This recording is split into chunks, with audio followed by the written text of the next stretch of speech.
It was supposed to be just another ordinary day, nothing more than a routine I had repeated countless times before. I woke up at the usual hour, prepared myself for work, and mentally mapped out the day ahead.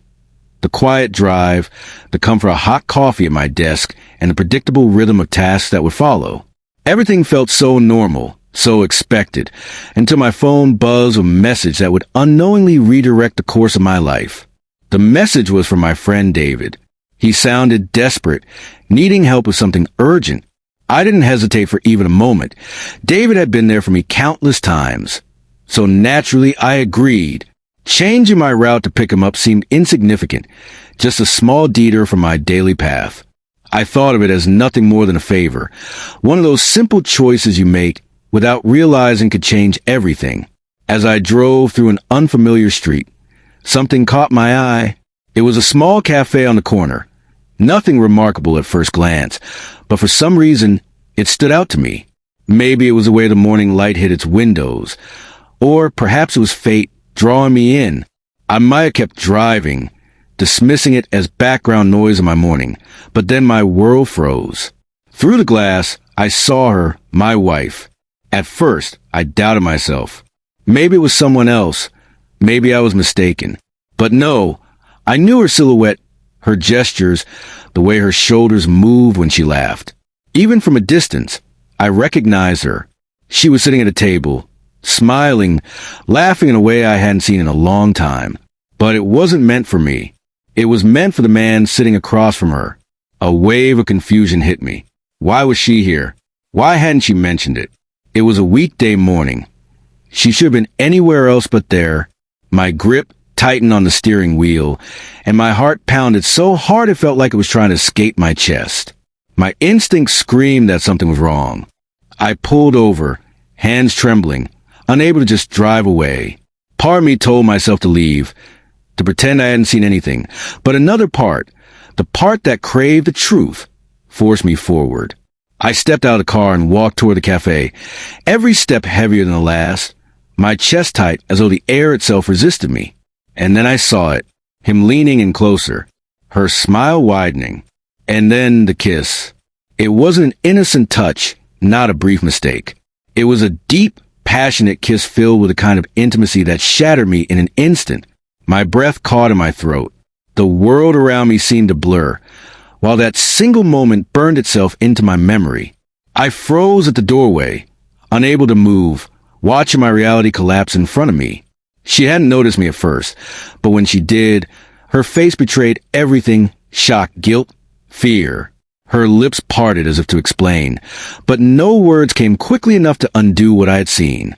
She stammered, "I can explain," her voice trembling with desperation.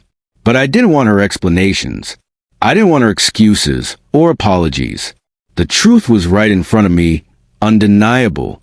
My eyes turned to the man, and in a voice colder than I'd ever known myself capable of, I asked, "Who are you?"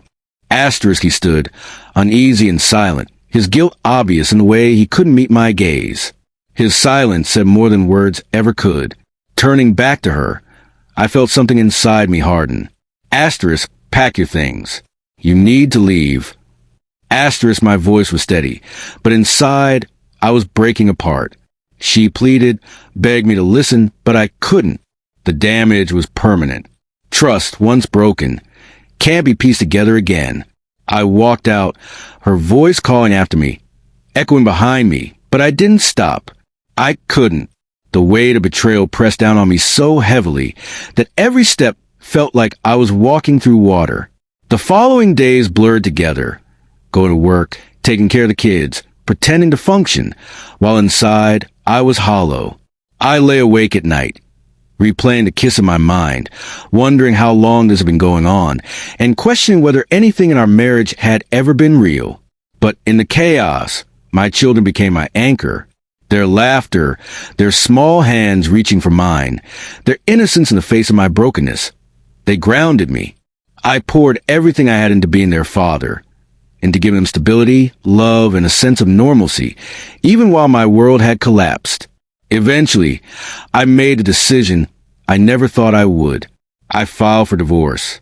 The papers were signed, the separation official. She was gone not just from my home, but from the life I thought we were building together. A part of me was destroyed in the process, a part that may never fully heal.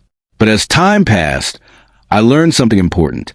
Love doesn't disappear entirely when betrayal enters your life. It shifts, it reshapes itself. I found it again, not in another partner, but in my children. They became the reason I smiled again, the reason I got out of bed, the reason I believed there was still light after darkness.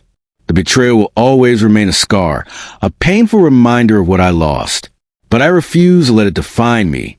Instead, I chose to move forward, carrying with me not the weight of betrayal, but the strength of my survival. My future, though uncertain, was mine to shape, and I would shape it with the love that never failed me, the love of my children,